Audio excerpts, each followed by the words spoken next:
प्रदेश के रीवा में मंगलवार को स्थानीय सेलिब्रेशन होटल में रीवा कलेक्टर प्रतिभा पाल ने अपने पदभार ग्रहण करने के 3 माह बाद त्रैमासिक बैठक का आयोजन पत्रकार वार्ता के रूप में किया, जिसमें कलेक्टर ने जिले के विकास एवं समसामयिक विषयों पर और अन्य योजनाओं के संबंध में पत्रकारों से चर्चा की। साथ ही जो भी कमियां हैं उसके बारे में पत्रकारों से सुझाव ली। इस दौरान कलेक्टर प्रतिभा पाल ने विभिन्न जिलों में अपनी तैनाती और कार्यों को गिनाया, वहीं पत्रकारों से भी विचार विमर्श किया और उनसे भी राय ली गई। इस पत्रकार वार्ता दौरान जनसंपर्क विभाग के अधिकारी और जिले के वरिष्ठ पत्रकार मौजूद रहे। आइए आपको सुनाते हैं आयोजित बैठक के दौरान कलेक्टर प्रतिभा पाल ने शासन प्रशासन की योजनाओं को बताते हुए क्या कुछ कहा है और पत्रकारों ने क्या सुझाव दिया।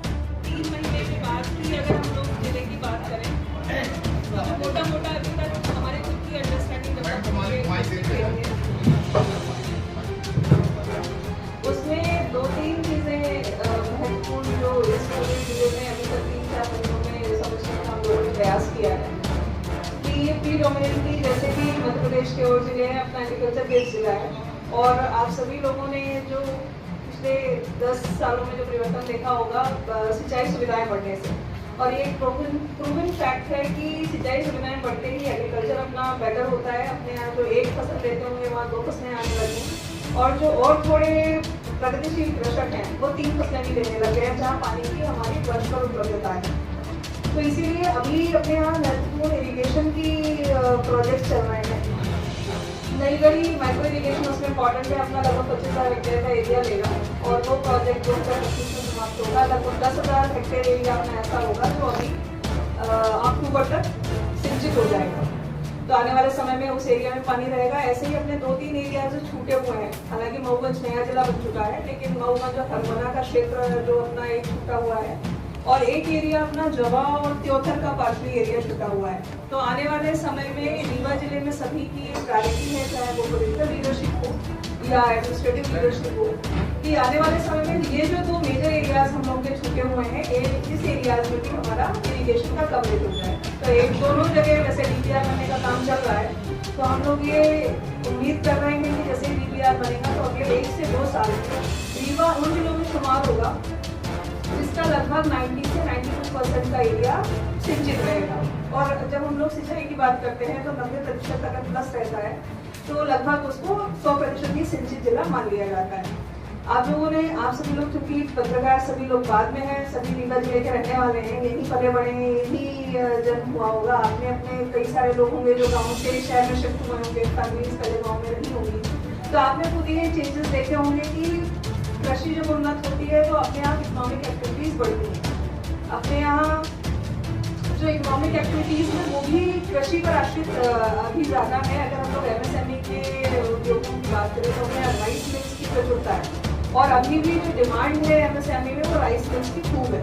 वेयर हाउसेस खूब बने हैं रीवा में पिछले कुछ सालों में। तो आने वाले समय में इसमें थोड़ी वैरायटी रहे, इसीलिए हम लोग इस बार ये प्रयास कर रहे हैं कि हॉर्टिकल्चर को फोकस इस बार उन्होंने एरिया कुछ लिया हुआ है, जिसमें अपने यहाँ सब्जी की प्रोसेसिंग कुछ चीज़ों में टमाटर की, अदरक अपने यहाँ होती है, लहसुन होता है, प्याज होता है और कुछ मसाले हैं। तो इन मसालों के एरियाज को हम लोग बढ़ाएं और इनकी प्रोसेसिंग में जैसे राइस में लोगों ने अभी कॉन्सेंट्रेशन किया हुआ है, ऐसे ही ये कॉन्सेंट्रेशन राइस के अलावा हट करके बाकी चीज़ों में भी जाए।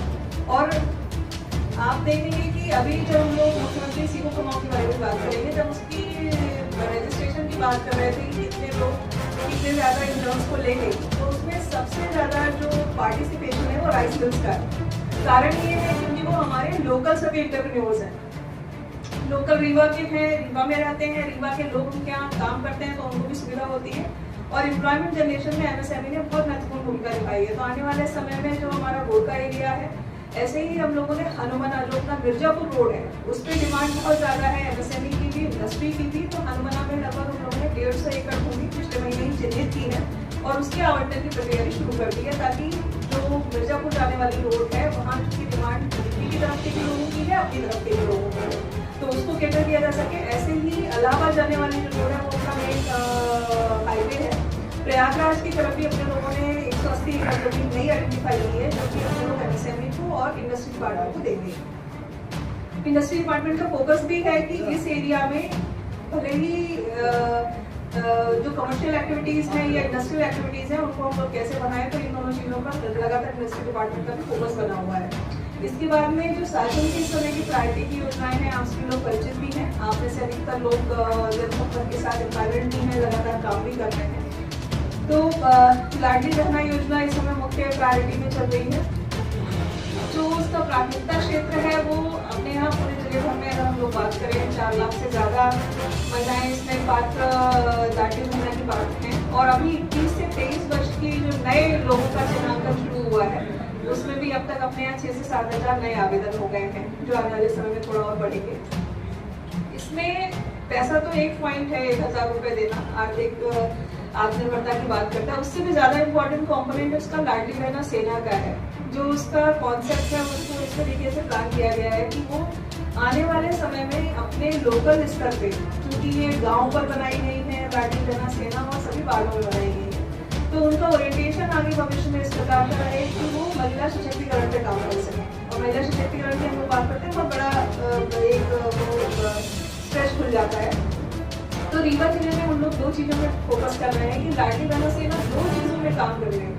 अगर किसी भी गांव में पढ़ने वाली बच्ची को पढ़ाई को लेकर के कोई दिक्कत हो, कई बार ये होता है कि 10वीं 12वीं के स्कूल आसपास है तो घर वाले जाने देते हैं, लेकिन जब ग्रेजुएशन की बात आती है तो ये सोच करके कि ब्लॉक स्तर जाना होगा या कहीं और जाना होगा तो ना बोलते हैं। तो इसमें ग्रुप करना, बच्चे ग्रुप कर लें आपस में, तो इस तरीके की चीज़ों को लाडली बहना सेना बात करे, आपस में चर्चा करें, लोगों को कन्विंस करें। और अपने सभी के वाद विवाद विषय मत मतांतर सब जगह हो सकते हैं, लेकिन घरेलू हिंसा नहीं होनी चाहिए। तो ये 2 विषय ऐसे हैं जो लाडली बहना सेना के लिए हम लोगों ने रीवा में टेकअप किए हैं, जो आगे चलकर उनके लगातार ओरिएंटेशन होंगे। और जो इसमें महिलाओं का कवरेज है, महिलाओं की जो उपस्थिति है वो लगातार बढ़ रही है। और इसी प्रकार से जो दूसरा इम्पोर्टेंट अभी मुख्यमंत्री सीखो कमाओ का एक नया योजना शुरू हुआ है जो लगभग अपनी परिणति पर है। और इसमें रीवा जिले से हर एक बेसिकली ये 2 लोगों को लेकर के इस योजना को प्लान किया गया था कि अपने यहाँ जितनी भी इंडस्ट्रीज हैं या जितने भी कॉमर्शियल एक्टिविटीज हो रही हैं, कॉमर्शियल एक्टिविटी किसी प्रकार की हो सकती हैं, इसमें हम लोगों ने किया था कि ऐसी एजेंसीज को आइडेंटिफाई किया, ऐसे एस्टैब्लिशमेंट को आइडेंटिफाई किया जिनके टर्नओवर 5 करोड़ से ज़्यादा थे और 10 करोड़ से ज़्यादा थे। और उसमें फिर वो कितनी वैकेंसीज अपने यहाँ ले सकते हैं जिसमें अपने यहाँ के बच्चों को इंटर्नशिप के लिए लाया जा सके।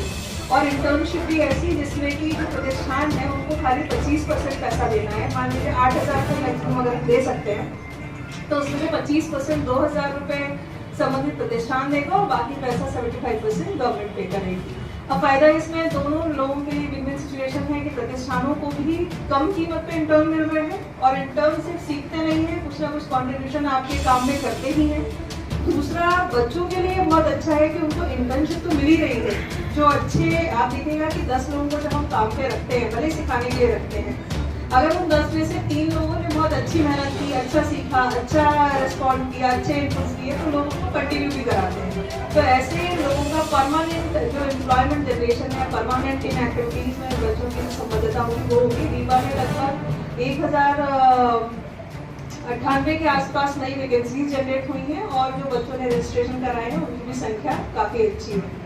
लोगों ने देखा कि कुछ अपनी शालाएं ऐसी हैं जहां शिक्षकों की उपस्थिति लगभग नगर में है, 0 के बराबर है।